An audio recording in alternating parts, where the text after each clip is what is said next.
భగవద్గీతలో అన్ని గొప్ప శ్లోకాలే. ఏ ఒక్క శ్లోకం పట్టుకున్నా మనకి ఎంతో జ్ఞానం వస్తుంది.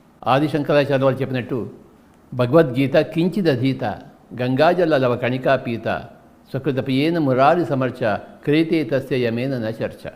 భగవద్గీత కించిదధీత కొద్దిగా అధ్యయనం చేసిన, కించిత్ అంటే కొద్దిగా, అధీత అంటే అధ్యయనం చేసిన భగవద్గీత. గంగాజల లవ కణికా పీత అంటే ధ్యానం కొద్దిగా చేసిన. గంగాజలం అంటే ఇక్కడ ఆకాశ గంగా అని చెప్పారు. ధ్యానంలో ఏమవుతుంది, మనం ఆకాశ గంగాజలం తీసుకుంటాం, పానం చేస్తాం. గంగాజల లవ కణికా పీత అంటే కొద్దిగా ధ్యానం చేసినా సరే. సకృతిపి ఏన మురారి సమర్చ అంటే మురారి అంటే ఒక ఆత్మజ్ఞానం ఉన్న మనిషి, ఒక ఎన్లైటెండ్ మ్యాన్తో కొద్దిగా సజ్జన సంగతిని చేసిన క్రియతే తస్య యమేన న చర్చ. అలా చేసిన వాళ్ళకి యమలోకంలో అంటే మనం చనిపోయిన తర్వాత వేరే ఏ లోకంలో వెళ్తాం ఆ లోకంలో చర్చ ఉండదు. నువ్వు ఏం చేసావు నాయనా భూలోకానికి వెళ్ళి అని అడుగుతారు.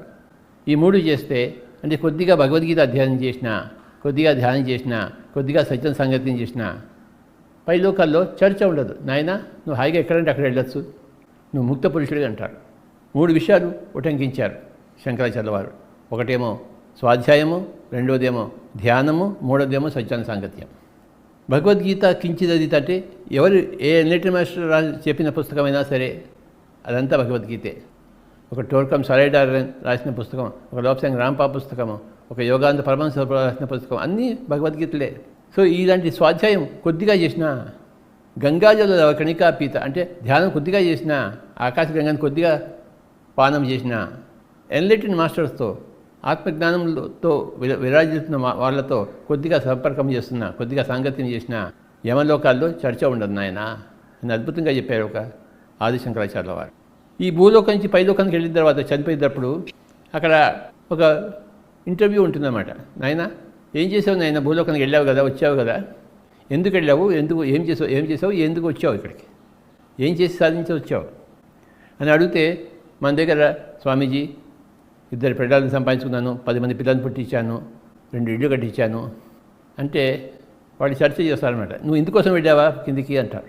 నువ్వు ఇందుకోసం వెళ్ళలేదే, ఈ లోకం నుంచి ఆ లోకంకి వెళ్ళినప్పుడు మాతో ఎన్నో చెప్పావు, ఎన్నో కథలు చెప్పావు, నేను అది చేస్తాను ఇది చేస్తాను అని చెప్పేసి ఇంత పుణ్యం సంపాదించుకుని ఇంత జ్ఞానం సంపాదించుకుని వస్తానని చెప్పేసి నీ పుణ్యం ఎక్కడుంది, జ్ఞానం ఎక్కడుంది